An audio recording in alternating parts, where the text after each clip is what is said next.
Guys দেখতে পাচ্ছেন রুই মাছের স্পেশাল রান্না। আর এই স্পেশাল রান্নার জন্য আমরা কি করলাম, কিভাবে রান্না করলাম, তাহলে দেরি না করলে সেই মূল ভিডিওতেই চলে যাচ্ছি গাইস। হালকা যে মাছগুলো হালকা করে ভেজে নিচ্ছি,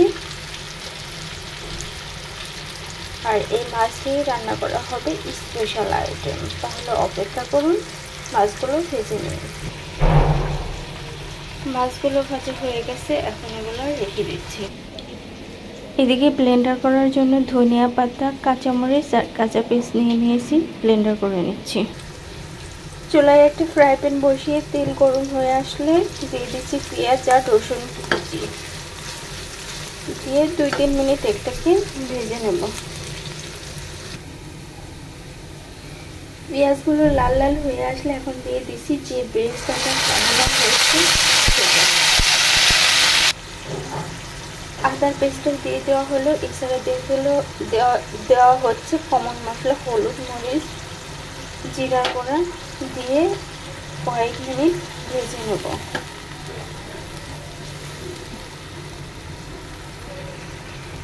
এবার দিয়ে দিলাম স্বাদ অনুযায়ী লবণ। ভালোভাবে মশলাটাকে কষিয়ে নিচ্ছি।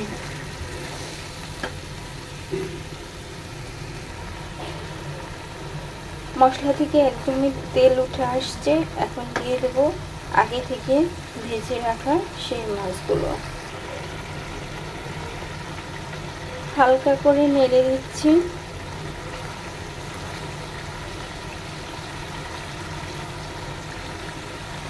দেখতে কিন্তু অত্যন্ত লোভনীয় লাগছে। এখন ঢাকনা দিয়ে ঢেকে রেখে দেব কয়েক মিনিটের জন্য। ঢাকনাটা তুলে নিচ্ছি।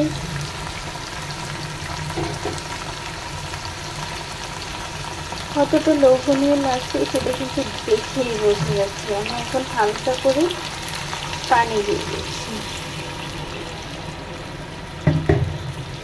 কিছুটা পানি দিয়ে দিলাম, আর মাছগুলো আলতো হাতে উল্টে দেব।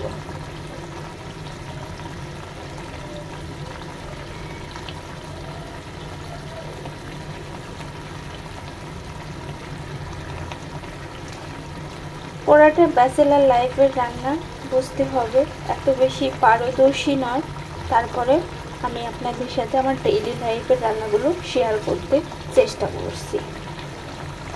আর আমার রান্নাগুলো ভালো লাগলে অবশ্যই কমেন্ট করে জানিয়ে দেবেন। আচ্ছা,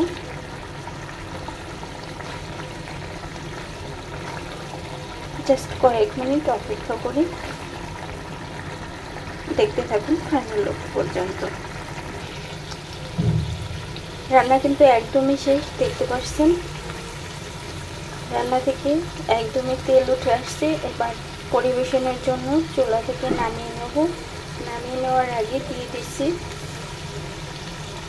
পেঁয়াজের বেরেস্তা।